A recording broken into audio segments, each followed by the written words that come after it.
satu pramuka Garuda sama dengan 10 pramuka biasa ya. Bongkarin nih potensi-potensi sehingga ini ada di akhirat yang belum ada. Lucunya Ningrum ini kemarin iseng-iseng kita bikin takbiran online.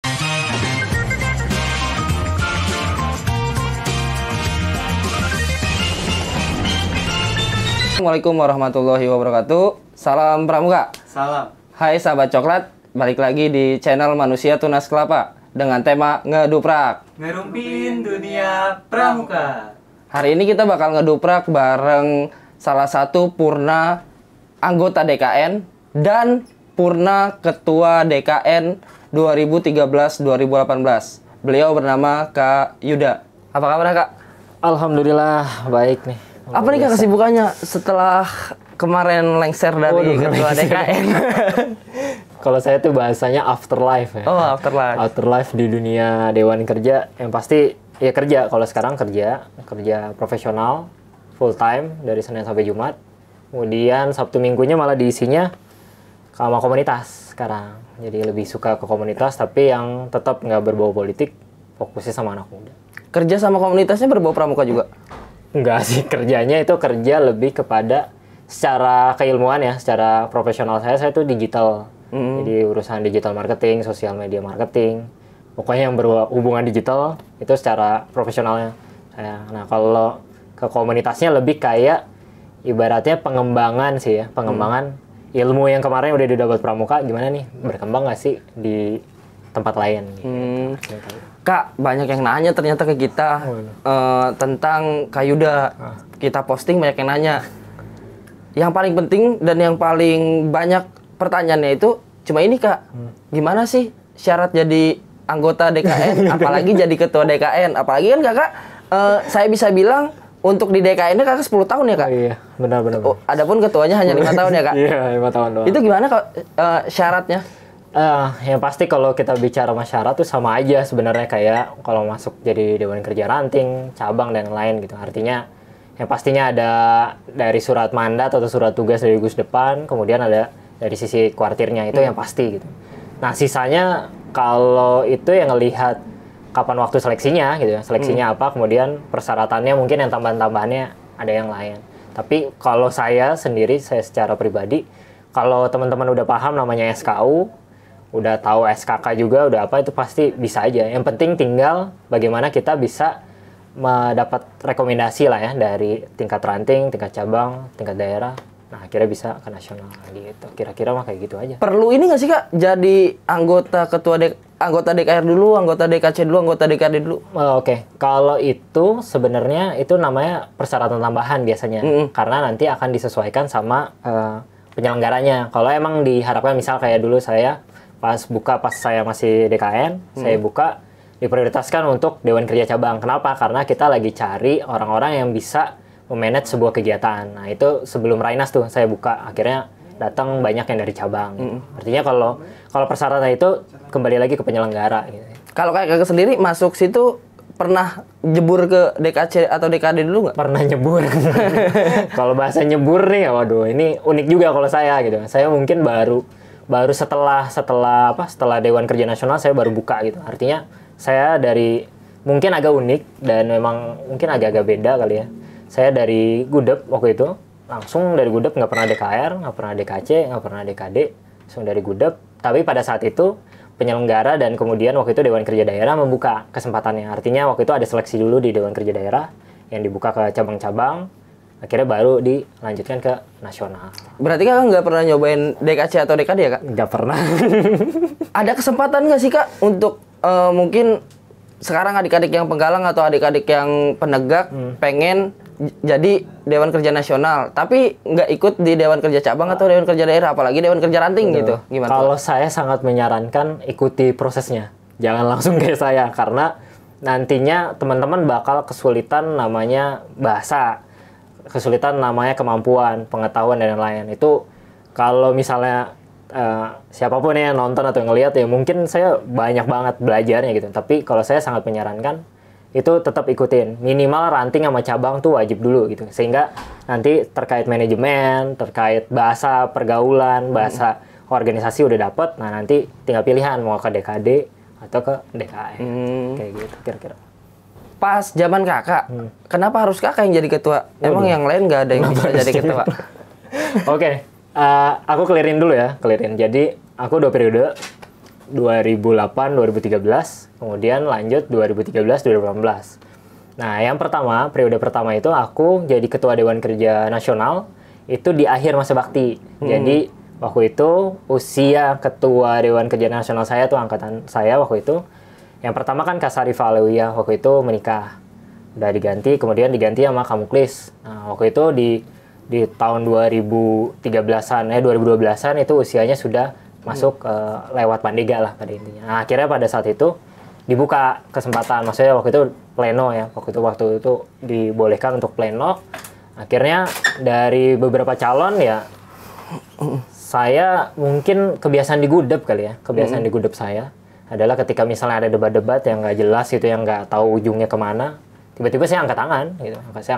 Saya cuma bahasanya tuh pasti kalau digudep saya tuh siap asal dibimbing, udah gitu aja. Dan akhirnya pada saat itu di pleno saya jadi ketua Dewan Kerja Nasional untuk sampai Muspanitra. Nah, ketika Muspanitra sebenarnya nih mungkin di channel nih doang nih saya bilang, sebenarnya pada saat itu nggak apa ya, maksudnya udah stop lah gitu ya, karena saya ngerasa kayak kurang atau yang lain. Tapi akhirnya banyak dorongan, kemudian dari gugus depan waktu itu juga ada komunikasi juga, akhirnya udah maju terus gitu. Akhirnya waktu itu maju lagi di Muspanitra Nasional 2013 itu di Kupang, NTT. Nah, itu ada lawannya waktu itu, rivalnya, dan kemudian sahabat saya juga itu Kak Aryo Wira Setiawan, dulu ketua DKD Sultra zaman saya, dan sekarang secara profesional dia jadi sekretaris DPP Perindo lah di Sultra itu.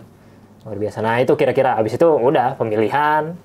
Habis itu ya pemilihan langsung pada saat itu, voting juga. Kalau nggak salah waktu itu skornya 18-13 ya. Kalau nggak salah. Kan tadi kakak udah ngejelasin ya, alangkah baiknya buat adik-adik lah ya, adik-adik yang mau jadi Dewan Kerja di tingkat nasional, mengikuti dulu di Dewan Kerja ranting ataupun cabang. Kalau kayak zaman sekarang kan Kak, lagi musim-musimnya nih yang namanya Pramuka Garuda ya Kak. Itu ada syarat tertentu gak sih? Penegaknya harus Garuda dulu nih, baru bisa Dewan Kerja. Oh ya, oke, kalau syarat itu balik lagi ke penyelenggaranya. Tapi kalau memang gitu, maksudnya itu Pramuka Garuda itu kayaknya lebih diprioritasin, karena kata kuncinya sebenarnya kan jadi Dewan Kerja itu adalah kita jadi contoh. Ya. Kemudian jadi contoh, kemudian kita udah paham, sehingga nanti untuk bisa memimpin organisasi yang di bawah kita jadi lebih paham. Tapi kalau dari sisi persyaratan kembali lagi ke penyelenggaranya, apakah memang dimasukkan prioritas itu atau tidak. Buat apa Pramuka Garuda itu penting? Pramuka Garuda itu menurut saya penting sebenarnya ya, karena itu pencapaian ya. Jadi kalau saya ngelihatnya ibaratnya kayak kita udah SKU udah jalanin, SKK udah jalanin, akhirnya kita perlu pencapaian yang lebih tinggi lagi. Artinya pencapaian tertinggi itu kan Pramuka Garuda gitu. Nah, waktu itu alhamdulillah kalau saya penegaknya Garuda.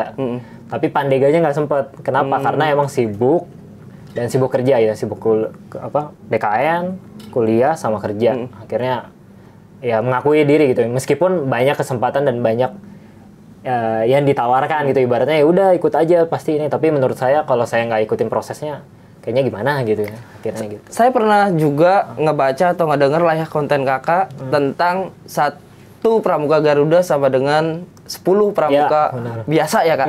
Itu maksudnya gimana Kak? Iya, dulu tuh nggak tahu ya ini bener atau enggak, nggak tahu. Tapi emang udah jadi kayak common knowledge gitu. Artinya kalau Pramuka Garuda tuh bisa diibaratkan kayak 10 orang Pramuka biasa. Ibaratnya kayak kalau nggak salah tuh gara-gara mungkin diskusinya Kopassus kali ya. Jadi kan satu Kopassus perbandingannya sama tentara kayak gitu ya. Betul. Tentara kayak gitu. Tapi secara skill kayak gitu. Jadi ibaratnya Pramuka Garuda tuh udah ibaratnya kayak menguasai lah ya, minimal menguasai beberapa, karena ada persyaratan-persyaratan juga kan, hastakarya, TKK-nya juga ada kriteria dan lain-lain. Mungkin gitu. Kalau kayak kemarin nih Kak, ini juga ada pertanyaan di Instagram kita Kak. Gimana kalau misalkan Pramuka Garudanya perekrutannya secara acak-acakan, tapi tetap disematkan Pramuka Garuda?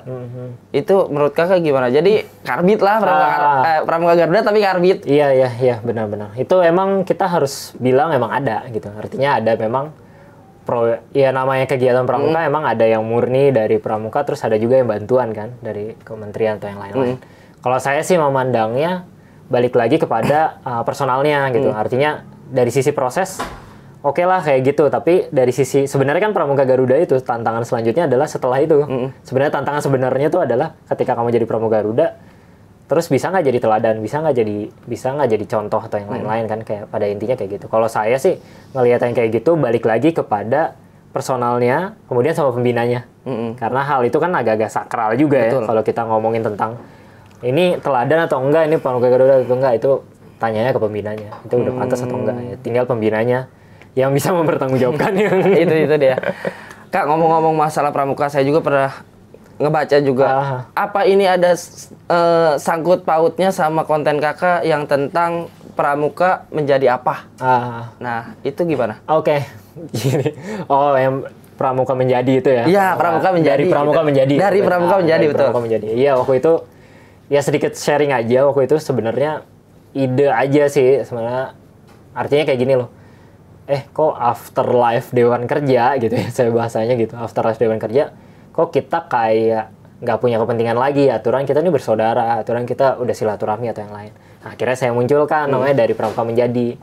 Nah, sebenarnya kata kunci dari Pramuka Menjadi itu, afterlife dari Pramuka jadi apa sih buat sekarang? Betul. Sehingga teman-teman yang adik-adik atau yang lain-lain bisa ngebaca. Nah, akhirnya saya bongkar dari teman-teman saya juga, Dewan Kerja Daerah, Dewan Kerja Cabang, yang sekarang ini jadi apa? Ada yang jadi pendidikan, ada yang jadi politisi, ada yang dari bidang jadi dosen, ada yang sekarang ngambil beasiswa dan lain-lain. Nah, intinya kayak gitu sehingga kebayang ke depannya kayak gimana. Dan akhirnya waktu itu tujuannya adalah kalau adik-adik ada yang suka misalnya jadi government, jadi ASN, atau yang suka jadi akademik, ya langsung tanya ya sama kakak-kakak yang udah jadi something lah kira-kira. Kita juga buat kayak gini kemarin ada kepikiran nggak buat bisa bikin konten kayak begitu. Dari pramuka bisa jadi apa? Cuma ini kita beda. Jadi kita pengen ngerubah paradigmanya, Kak. Jadi kan orang-orang tua atau ya orang-orang tua lah ya, orang-orang tua kita zaman dulu atau orang tua yang sekarang masih mikir ngapain ikut pramuka, orang pramuka cuma camping doang, orang pramuka cuma becek-becekan doang. Nah, itu kita bakal kita tampilin tuh hasil dari pramuka itu apa. Ditambah, Kak, kalau di Kabupaten Tangerang sendiri itu di orang tuanya karena ada di kita tuh kayak ini ya, Kak, apa ya, sepuh lah gitu ya, Kak, namanya Kak Herman. Beliau kan suka naik sepeda gitu. Ya, nah, Herman, masih ingat. Jadi buat orang yang tidak mengenal pramuka, dia ngelihatnya ke sosok Kak Herman. Jangan jadi pramuka, nanti naik sepeda kayak gitu sampai tua begitu jadinya, Kak. Fokusnya ke situ ya. Jadi nggak ada lah bisa menghasilkan di pramuka. Sebenarnya bisa nggak sih, Kak? Ya, kalau saya ya, karena mungkin ya bedanya atau yang lainnya saya baru purna gitu ya. Maksudnya lagi fresh-freshnya gitu. Setelah purna tuh tantangannya apa sih dan lain-lain apa. Sebenarnya bisa jadi apapun gitu. Artinya kalau yang saya ngelihat teman-teman saya juga, yang penting masuk ke satu bidang, dalemin terus nanti naik aja jadi levelnya di setiap levelnya masing-masing gitu. Nah, tapi perbedaannya nih yang mungkin saya juga masih bingung. Perbedaannya kalau pramuka, kita tuh nggak mau diekspos. Maksudnya lebih cenderung kayak ya udah saya mau berprestasi ya udah gitu, nggak usah terlalu terlihat. Nah, makanya kalau misalnya tadi ada Kak Herman kayak gitu, kalau saya contohinnya yang mungkin teman-teman bisa lihat itu ada namanya Kak Sherly Anavita. Itu wakil saya dulu ketua Dewan Kerja Nasional yang sekarang jadi millennial influencer. Betul. Nah, itu silakan lihat tuh, itu baru dia mungkin yang bisa teman-teman lihat. Tapi sebenarnya tuh banyak banget menyebar, tapi mungkin dari kitanya yang nggak kuat, mungkin dari teman-teman ngeduprak, sama mungkin dari saya juga, kita yuk bongkarin nih potensi-potensi sehingga adik-adik kita tahu, oh punya kakak lo yang ada di sini.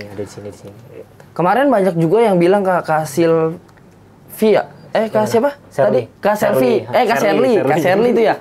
Kak Sherly itu orang-orang banyak yang mikirnya itu mah politisi bukan pramuka. Iya. Nah, setelah mengkuak sejarahnya Kak Sherly itu apa, baru deh tahu ternyata Kak Sherly itu wakil ketua Dewan Kerja. Kak sekarang masih nimbrung nggak sih? Masih kalau kalau chat-chatan masih sering ngomong. Ke Dewan Kerja yang sekarang? Ke Dewan Kerja sekarang nggak tahu deh komunikasinya gimana. Tapi emang waktu itu kita pernah kolaborasi bareng sih sama Dewan Kerja sekarang. Kak, selama 10 tahun tuh ngapain aja sih, Kak? Waduh, 10 tahun ngapain aja? Pasti menikmati dari namanya perkemahan Wirakarya gitu. Kemudian nikmatin juga peran Saka. Kemudian yang pastinya ikapin juga Raimuna dan akhirnya Musmanitra kalau di periode pertama. Nah, yang periode kedua dari Muspanitra ketemu Muspanitra semua. Nah, itu dari sisi persiapan kegiatan ya, maksudnya di nasional. Tapi dari sisi internasional juga seru juga gitu. Artinya waktu itu berkesempatan untuk bisa wakilin Indonesia ke Muspanitra dunia. Jadi Dewan Kerja itu ternyata bukan hanya ada di Indonesia, tapi di Asia Pasifik ada, di dunia ada, di akhirat yang belum ada. Kak, selama kakak jadi menjabat di ini Kak, untuk kaitannya sama kuartir sendiri itu ada kesulitannya nggak sih Kak? Kaitan kesulitan tuh pastilah, maksudnya itu tantangan ya. Artinya kalau sebagai ketua itu udah harga mati tuh harus deket banget sama ketua kuartir. Itu ada harga mati menurut saya, karena ketika misalnya ada perantara itu akan ribet banget. Nah itu tantangannya, itu yang pertama. Tantangan yang kedua, yang pasti kita akan berurusan dengan anggaran. Nah anggaran ini nih yang biasanya ya kalau kita nggak paham, ibaratnya kita punya pola pikir, ini kan kegiatan udah diputusin, kok ini masih ribet banget gitu. Artinya itu juga jadi tantangan gitu. Kemudian yang ketiga pastinya terkait komunikasi antar generasi. Nah biasa tuh ya, kita agak-agak nyeleneh dikit ya. Terus tiba-tiba ngambek atau apa, itu pasti ada gitu. Tapi yang pasti kita harus tahu flow-nya aja, maksudnya enaknya gimana komunikasinya. Kemudian ya kalau minta maaf ya perlu minta maaf, kalau misalnya tidak perlu ya kayak gimana secara organisasi. Kayak gitu sih tantangannya. Menurut kakak sendiri ada yang perlu dibenahi nggak sih Kak? Si kuartirnya? Waduh, kalau benahin kuartirnya sih, kalau saya orang yang tipenya terus yang penting transparansi gitu. Artinya kayak gini, misal contoh anggaran gitu. Artinya kalau dulu saya pernah tuh ada momen yang kayak bikin anggaran terus dicoret, ya udah kita balik aja. Kak, ajarin dulu saya gimana caranya untuk tidak dicoret, sehingga nanti bisa enak. Nah, sehingga itu yang lebih agak terbuka. Misalnya kita lebih kasih tahu pagu anggarannya berapa, batasnya berapa. Nah, itu kan lebih enak, lebih terbuka gitu. Kemudian yang kedua, ruang-ruang komunikasi yang perlu diperbaiki. Maksudnya, emang harus diperbanyak atau emang kita sendiri sebagai Dewan Kerja yang membuka ruang komunikasi, ibaratnya rutinitasnya.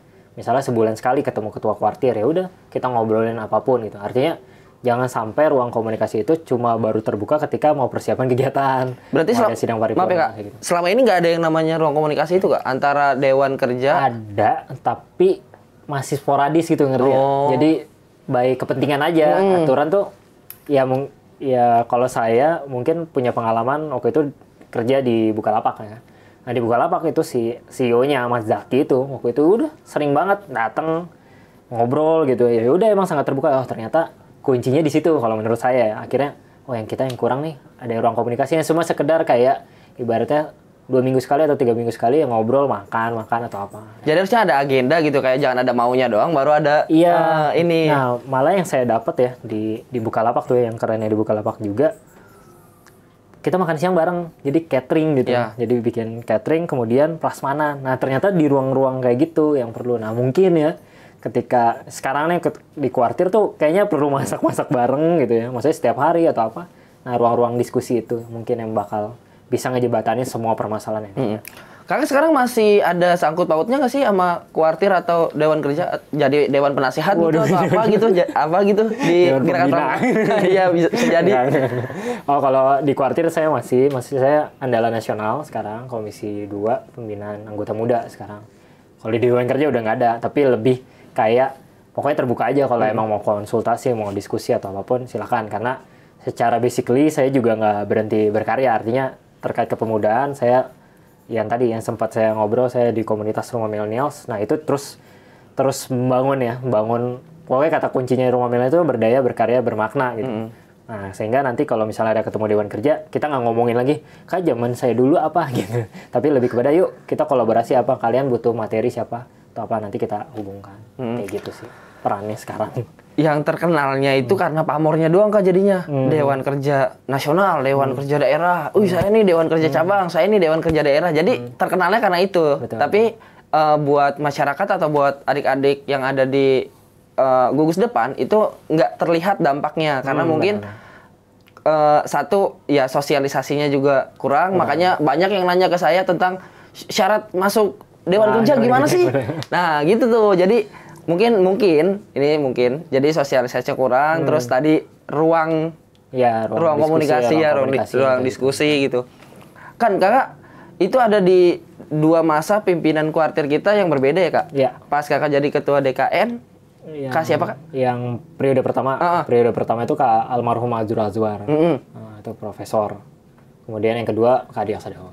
Terus kan yang sekarang kan Kak Buas nih Kak. Buas. Ada perbedaan yang mencolok nggak sih Kak? Perbedaan mencolok. Jiwa kepemimpinan ya?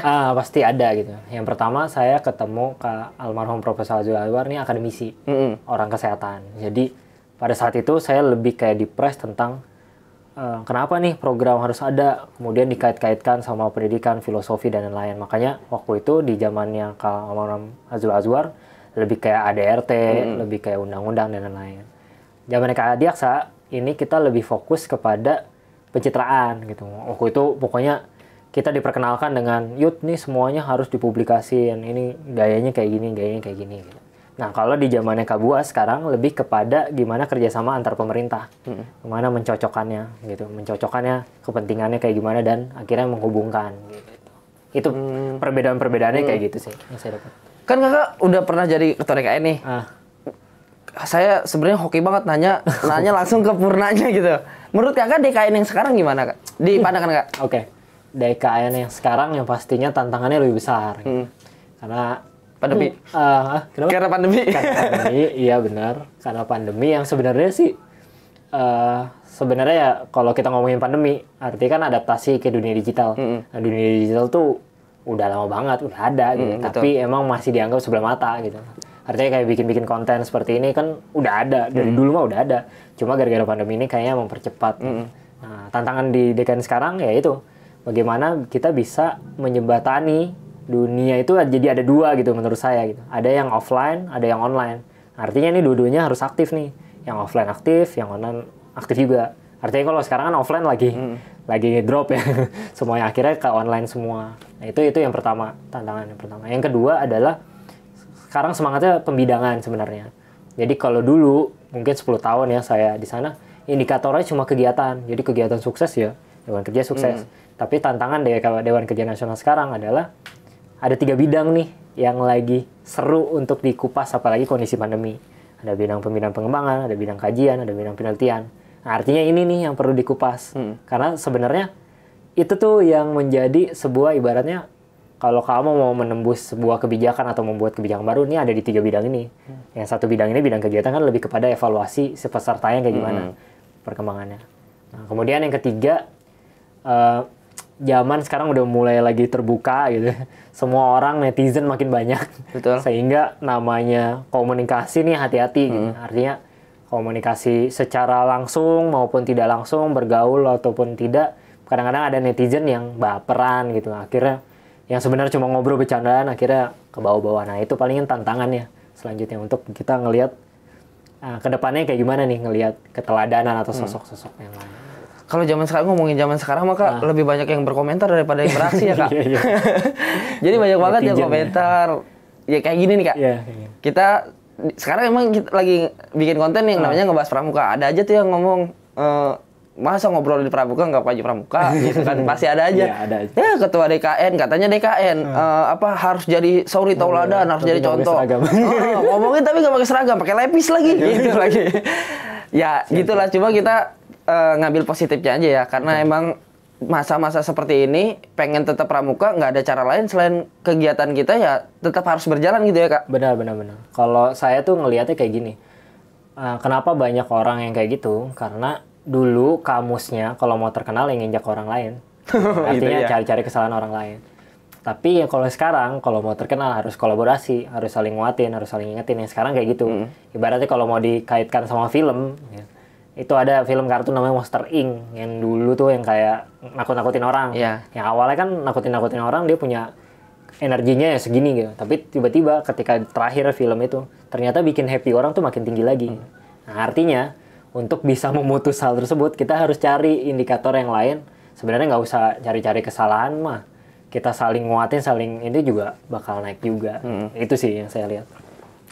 Kalau ke gerakan pramuka sendiri Kak, karena si pandemi ini sangat berpengaruh banget apa enggak sih Kak? Kan kalau kayak ke negara kayaknya pengaruh banget ya. Karena kita bawahannya negara, ya walaupun kata orang-orang pramuka itu miniaturnya bangsa katanya gitu kan ya. Coba pengaruh banget gak sih Kak? Ya, kalau saya bilang pengaruh gitu. Apalagi orang-orang yang apa sih kaget ya tiba-tiba baru kegiatan nasional aja kegiatan itu gitu. Maksudnya kegiatan yang skala besar. Tiba-tiba kegiatan yang kajian, kegiatan itu kayaknya bukan pramuka banget. Kemudian ada juga yang kena mental block. Ini benar nggak ya kegiatan online itu apakah efektif atau tidak gitu. Artinya itu udah jadi kenyataan. So yang saya waktu itu dapatkan dari sebuah diskusi, mau apapun bentuknya, sekarang haknya peserta didik harus dikasih, yaitu ilmunya. Mau bagaimanapun bentuknya, mau bentuk yang online atau bentuknya offline, kita turun langsung, datengin nih ke rumah-rumah ya, cuma 1 orang atau 2 orang yang langsung gitu.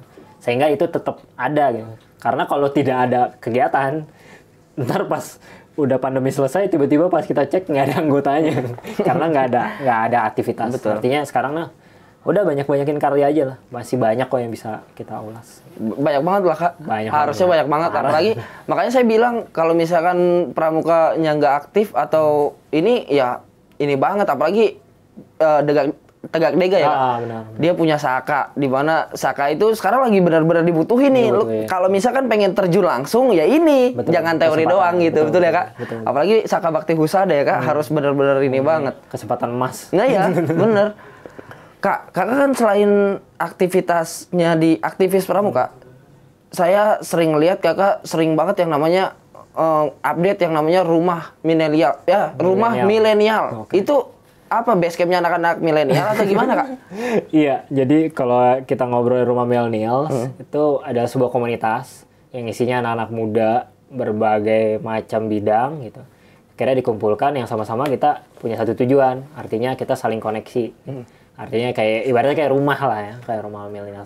Dan sebenarnya nggak terkurung sama milenials doang gitu, tapi yang semangat muda sebenarnya. Tapi kenapa kita ngambil bahasa rumah milenials mungkin ya secara kata tren pada saat itu juga naik. Nah itu udah 3 tahun, sekarang udah alhamdulillah udah jadi yayasan. Foundernya itu adalah salah satu dosen di London School, Bang Tovan gitu. Artinya bermula dari disertasi sebenarnya. Jadi kayak disertasinya itu ngumpulin anak-anak yang keren-keren semua itu kayak gimana, terus bagaimana nih sosok pandangan ke depan. Nah saya di situ sekarang jadi Vice Koordinator untuk Digital Content Strategis. Sama nggak sih Kak rumah milenial sama Ningrum itu? Oh beda-beda. Kalau Ningrum itu inisiasi saya sendiri. Rumah milenial saya ikutan lah pada intinya. Kalau di Ningrum itu kan kayaknya pramuka semua tuh Kak. Kalau rumah milenial? Nah itu lebih umum lah, lebih ke anak muda, mahasiswa, pekerja, lebih umum lah. Tapi saya malas ngomongin rumah milenial. Kalau Ningrum gimana tuh Kak? Itu tujuan Kakak apa bikin Ningrum? Nah, sebenarnya tujuan awalnya tuh isu ini sih sebenarnya, kegiatan nasional. Jadi waktu itu alumni Raimuna Nasional nih kan.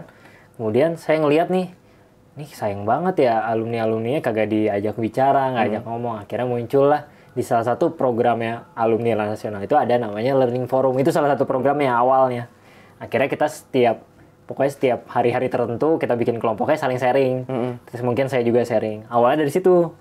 Terus kesini-sininya akhirnya saya bikin kompetisi. Waktu itu bikin kompetisi. Apa ya nama singkatan dari Learning Forum. Akhirnya muncul lah banyak yang ngomong, wah Ningrum lucu juga Ningrum. Oke diambil. Terus akhirnya bikin logo disayembarin juga gitu. Siapa ini bikin? Akhirnya ada juga bikin logo dan lain-lain. Dan akhirnya ngelebar sendiri gitu. Jadi Ningrum ini kemarin sebenarnya dapat momentumnya ketika pandemi kemarin. Jadi ketika pandemi kan lagi pada bingung tuh waktu itu apa nih kegiatannya gini-gini. Saya udah punya pengalaman kan waktu itu untuk buat ngelola WhatsApp secara online. Ya udah bikin yuk sharing. Akhirnya dengan tagar dari Pramuka Menjadi yang tadi dari Pramuka Menjadi. Akhirnya saya ngumpulin tuh purna-purna DKD yang angkatan saya untuk saling sharing di situ lewat WhatsApp dulu. Nah dari WhatsApp terus akhirnya saya mikir juga, ini kalau WhatsApp ilmunya cuma hilang saat itu juga. Betul. Yuk kita saatnya ke podcast. Waktu itu lewat Spotify podcast gitu ya, ngobrol, direkam kayak gitu. Nah kemudian iseng juga nih, pokoknya di pandemi ini scale up terus gitu. Akhirnya iseng lagi, kayaknya seru juga nih kita bikin streaming. Nah akhirnya bikin streaming, akhirnya waktu itu udah sampai bikin pokoknya live YouTube, tapi nggak pakai akun saya ya, maksudnya saya numpang ke akun teman saya yang udah punya AdSense, jadi saya ikut bantuin aja sana. Habis itu kita udah sampai titik fasenya kayak gini, kok Ningrum jadinya kayak punya tandingan ya atau apa. Maksudnya ibaratnya kayak takutnya menandingi atau takutnya nggak enak. Yuk kita kolaborasi akhirnya sama DKN. Akhirnya DKN waktu itu alumni Jamnas angkatanku 2006 sama Ningrum udah bertiga kita bikin waktu itu Hari Kebangkitan Nasional. Nama tagarnya Bangkit Bersama. Akhirnya udah bikin series gitu. DKN bikin juga, Ningrum juga bikin, IAJN juga bikin. Nah, udah akhirnya udah bikin nih semuanya. Akhirnya ada malam puncaknya juga, ada malam puncaknya waktu itu apa seru-seruan juga. Terus malah lucunya Ningrum ini kemarin iseng-iseng kita bikin takbiran online. Oh, iseng juga itu. Iseng aja, artinya waktu itu tuh karena momentum ya, ada momentum kayak gini, wah ini harus dimanfaatkan. Minimal, saya waktu itu pola pikirnya adalah minimal 1 jam atau 2 jam anak-anak pramuka yang nonton ini agak tersita waktunya daripada dia bengong, atau daripada dia netizen ngejulitin orang. Gitu. Pola pikirnya kayak gitu sih.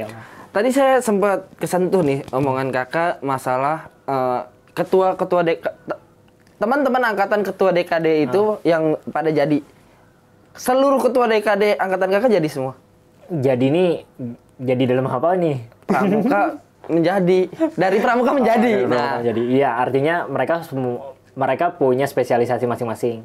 Artinya ada yang memang fokus pramuka ada, yang fokus ke politis ada, fokus pendidikan ada, fokus usaha ada semua. Nah sekarang nih tinggal ibaratnya kayak kangen gitu ya, maksudnya kangen kita ngobrolin hal yang lain, bukan ngomongin pramuka ya, tapi ngelihat dari sisi profesional kita. Ternyata keren-keren semua ketika kita nggak ngobrolin pramuka, misalnya kita ngomongin tentang pendidikan saat ini kayak gimana, wah itu punya sudut pandang masing-masing. Politisi sekarang kayak gimana, kemudian pengusaha sekarang kayak gimana. Nah kayak gitu sih saya ngelihatnya. Kak Yuda ambisius nggak sih kak?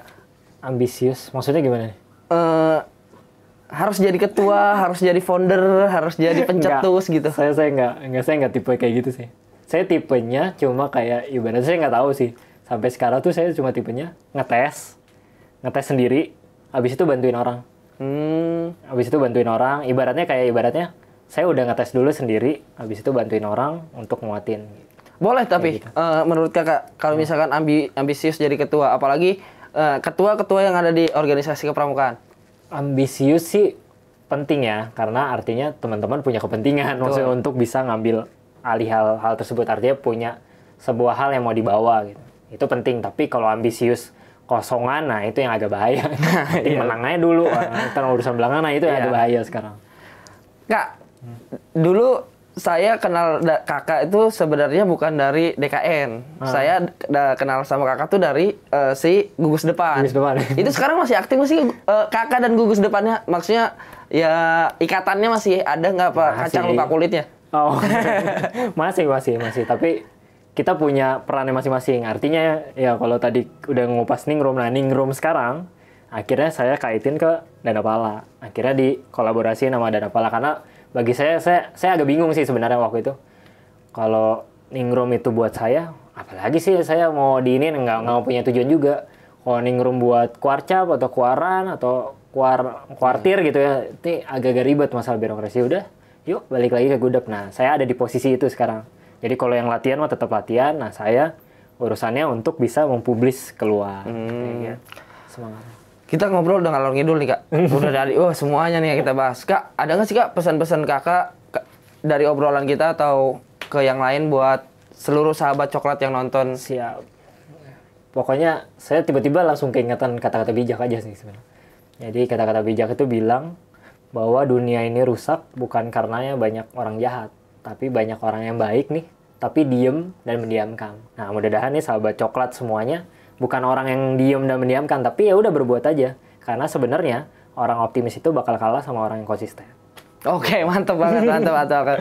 Oke, semoga bermanfaat sih. Saya yakin ini bermanfaat banget. Apalagi endingnya tadi, nusuk gitu. Jadi daripada mageran gitu ya, belajar dari nggak mau, olahraga nggak mau, tidur aja kerjanya menongkrong, ya mending berbuat apa gitu ya kak, yang bagus-bagus. Terima kasih Kak Yuda, semoga kakak sehat terus. Semoga bisa jadi yang di Pramuka bisa benar-benar lebih atas lagi. Ya besok jadi Kak Buas lah.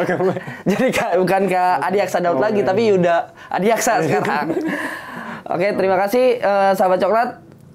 Sekian dari saya. Assalamualaikum warahmatullahi wabarakatuh. Waalaikumsalam. Salam Pramuka. Salam. Halo, saya Yuda Adiaksa, Purna Ketua Dewan Kerja Nasional, mengajak semua teman-teman untuk like and subscribe Ngeduprak atau Manusia Tunas Kelapa. Tonton semuanya dan mari kita saling menguatkan untuk komen, like, dan subscribe. Ya, saatnya kita sekarang saling menguatkan dan mengingatkan. Jangan lupa like and subscribe Manusia Tunas Kelapa atau Ngeduprak, dan tonton terus semua video yang ada. Salam Pramuka.